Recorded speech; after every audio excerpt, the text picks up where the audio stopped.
তো বন্ধুরা দেখো এখানটা 6টা কাঁঠালি কলা নিয়েছি। এটা হলো আমাদের গাছের কাঁঠালি কলা, এতটাই পেকে গেছে যে পোটা থেকে ছেড়ে গেছে। যখন বাজার থেকে কিনে আনে তখন দাদাভাই ঘুরতে ফিরতে খায়, আর যখন ঘরের গাছের কাঁঠালি কলা এখন বলছে খাবো না।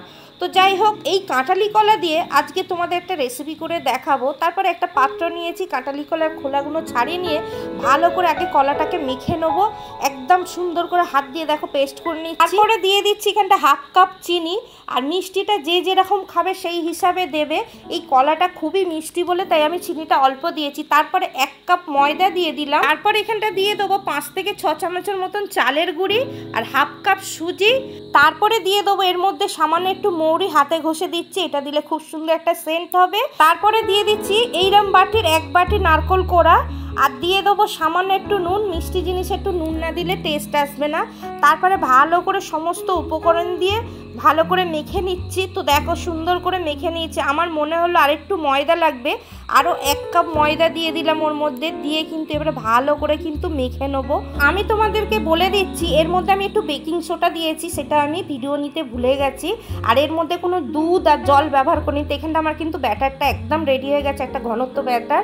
তারপরে গ্যাস জ্বালিয়ে আগে থাকতে আমি তেল গরম করে নিয়েছি, নিয়ে দেখো এবারে বড়াগুলো কিন্তু আমি তেলের মধ্যে ছেড়ে দিচ্ছি। আমি বানাচ্ছি কলার বড়া। তো দেখো বড়াগুলো কত সুন্দর ফুলে উঠেছে, একদম গোল গোল করে উল্টে পাল্টে লাল লাল করে সুন্দর করে ভেজে নিয়েছি। আবার একইভাবে কিন্তু তেলের মধ্যে সেই বড়াগুলো আবার ছেড়ে দিচ্ছি, দিয়ে কিন্তু উল্টে পাল্টে ভেজে নেবো। আর অনেকটা করে দিচ্ছি, আর গ্যাসটাকে আস্তে রেখে ভাজছি, আর দেখতেই পাচ্ছ কত সুন্দর ফুলে উঠছে।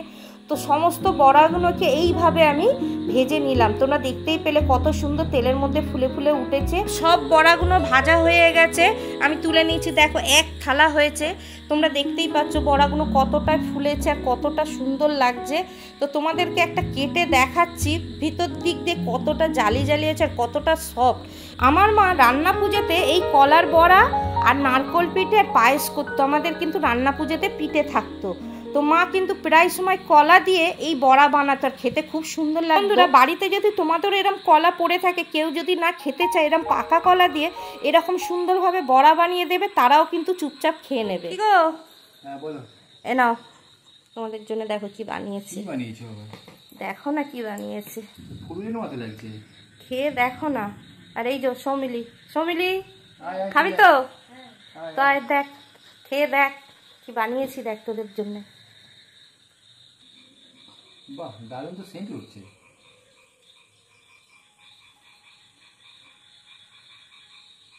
কলা কলা মতো সেন্ট লাগছে। কলা দিয়ে বানিয়েছো নাকি? হ্যাঁ, কলার বড়া বানিয়েছি। সেই সকালের কলাগুলো যেগুলো রেখেছিলাম? হ্যাঁ, তোমরা তো খাবে না বলছিলে, তাই ভাবছিলাম কি করব, তাই জন্য বড়া বানিয়েছি। কলা দিয়ে দারুণ হচ্ছে। দুজনেই তো কেউ খেলে না কলাগুলো, কতবার বললাম খেতে কলাগুলো, তো ভাবলাম কলাগুলো ফেলে দেবো, তাই জন্যে এইভাবে তোমাদের বানিয়ে দিলাম। দারুণ হয়েছে কিন্তু, ভালো লাগছে। আমরা তো তালের বড়া খাই, তালের বড়া একরকম আর এই কলার বড়া আরেক রকম, অন্যরকম একটা স্বাদ লাগছে না? কলার বড়া কিন্তু অসাধারণ হয়েছে, দারুণ দারুণ হয়েছে, একদম ফাটাফাটি। বন্ধুরা এরকম কলার বড়া আপনারাও ঘরে বানাবেন, বানিয়ে কেমন হলো আপনার দিদিভাইকে কমেন্ট করে জানাবেন। বন্ধুরা দেখতেই পেলে খাওয়ার পরে কিন্তু ওরা কত সুন্দর বলছে। আর তোমাদের বাড়িতেও যদি এরম বাচ্চা হাজব্যান্ড যদি এরম না খেতে চাই, তোমরাও ঠিক এইরমভাবে বানিয়ে দেবে যে কোনো জিনিসকে, ওরা বুঝতেও পারবে না। রেসিপিটা যদি ভালো লাগে সবার সঙ্গে শেয়ার করো, লাইক করে দিও, আর কমেন্টে জানিও তোমাদের কেমন লাগলো। তো আজকের মতন টাটা।